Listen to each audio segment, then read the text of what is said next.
guys, welcome back to the channel. It's a Saturday afternoon and I've managed to find a spare 5 minutes.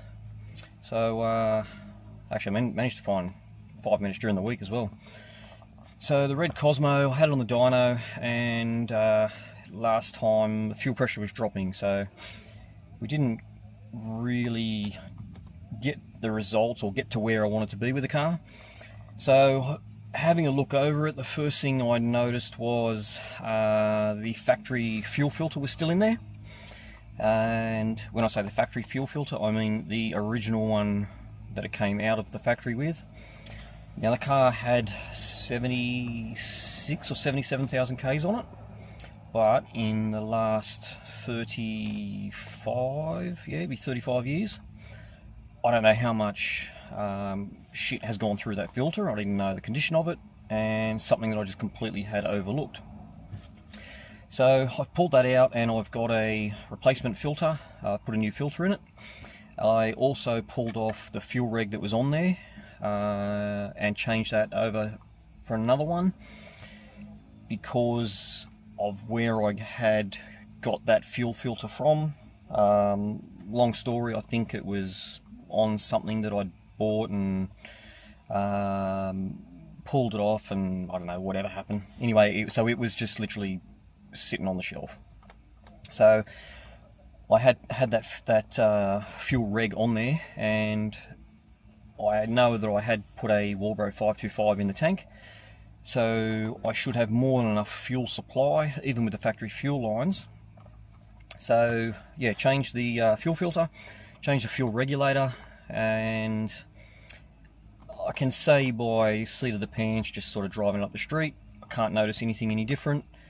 Just gave it a small whacker throttle and just checked the log, and it looks like the fuel pressure is now stable.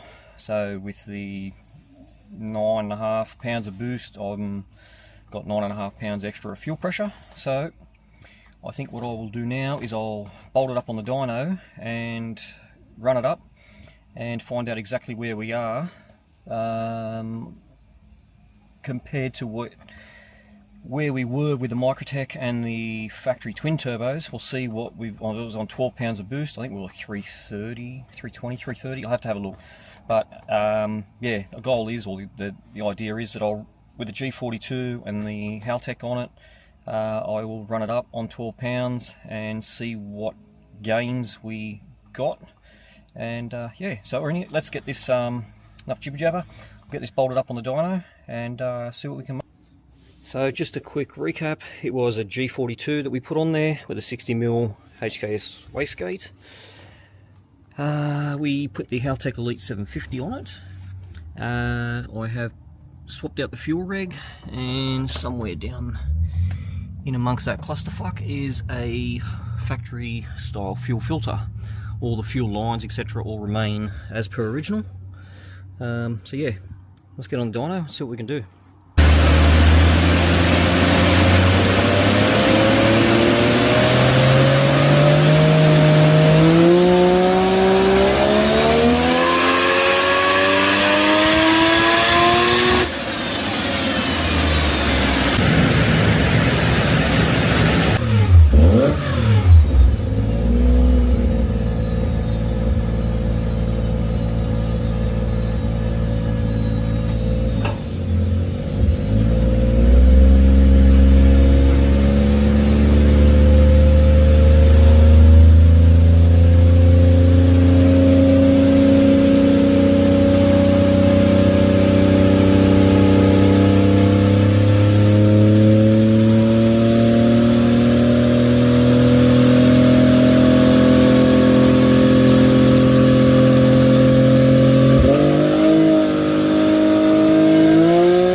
Okay, so we finished up dyno on the Cosmo yesterday afternoon, evening-ish. Unfortunately it rained afterwards, so we couldn't take it for a run up the road, see what it drove like. So I've come in today and I've got it off the dyno, and I'll take it for a run and see how it goes.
Okay, so that's the Cosmo all done.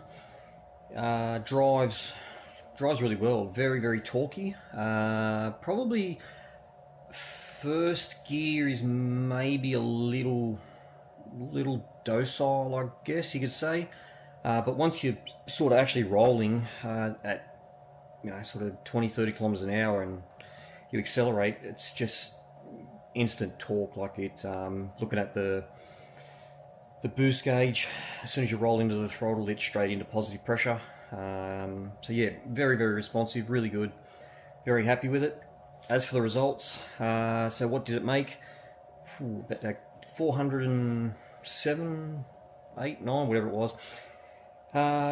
Compared to the factory twins and the Microtech and the stock auto, we're up about 80 horsepower on exactly the same boost. So I've got the same 10 degrees of ignition timing. Went to 12 pounds of boost, and the only thing we've changed is the ECU. We put a stall converter in the transmission and a valve body just so it was manually shifted, and the G42 turbo. So pretty happy with that. The only regret I've probably got is not building the engine or modifying the engine whilst I had it apart. It is stock factory as it comes from Mazda, bar the apex seals. So I did put aftermarket apex seals in it. It got a set of pro seals just so that I didn't have to worry about broken apex seals, as that was the reason, or a chipped apex seal was the reason the engine had to come out of the car anyway.